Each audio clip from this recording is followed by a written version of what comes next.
CST à peine le début de 2023 et on tient peut-être l'une des séquences les plus émouvantes de l'année. La présidente de la République Emmanuel Macron était l'invité exceptionnel de l'émission Les Rencontres du Papotin, où les journalistes, atteints de troubles du spectre autistique, posent les questions qu'ils veulent sans aucun tabou aux personnalités conviées.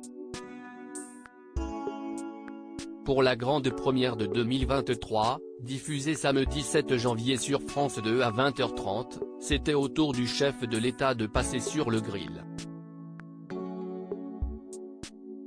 Et le moins que l'on puisse dire, c'est qu'Emmanuel Macron a pu se confier sur de nombreux sujets.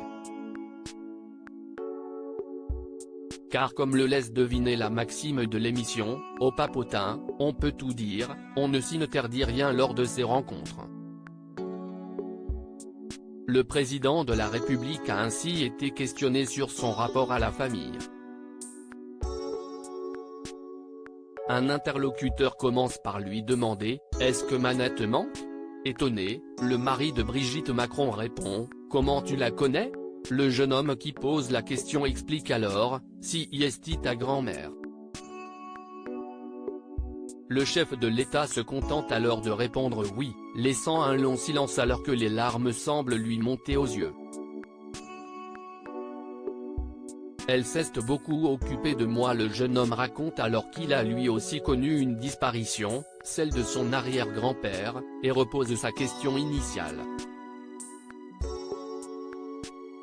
Oui, elle me manque, parce qu'elle s'est beaucoup occupée de moi. Quand j'étais petit, puis quand j'étais adolescent, déclare Emmanuel Macron que l'on a rarement vu aussi ému et déstabilisé. C'était un amour désintéressé.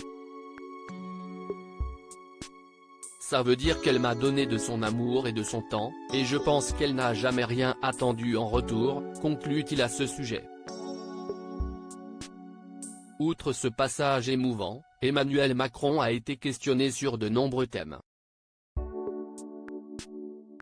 Il a ainsi dû répondre à des questions sur sa relation et son mariage avec Brigitte Macron, sur l'argent qu'il gagne en exerçant sa fonction de président de la République, son rapport avec Vladimir Poutine, ses amis dans le monde de la politique ou encore les critiques qui le visent au quotidien, lors d'une interview qui aura véritablement été sans aucun filtre.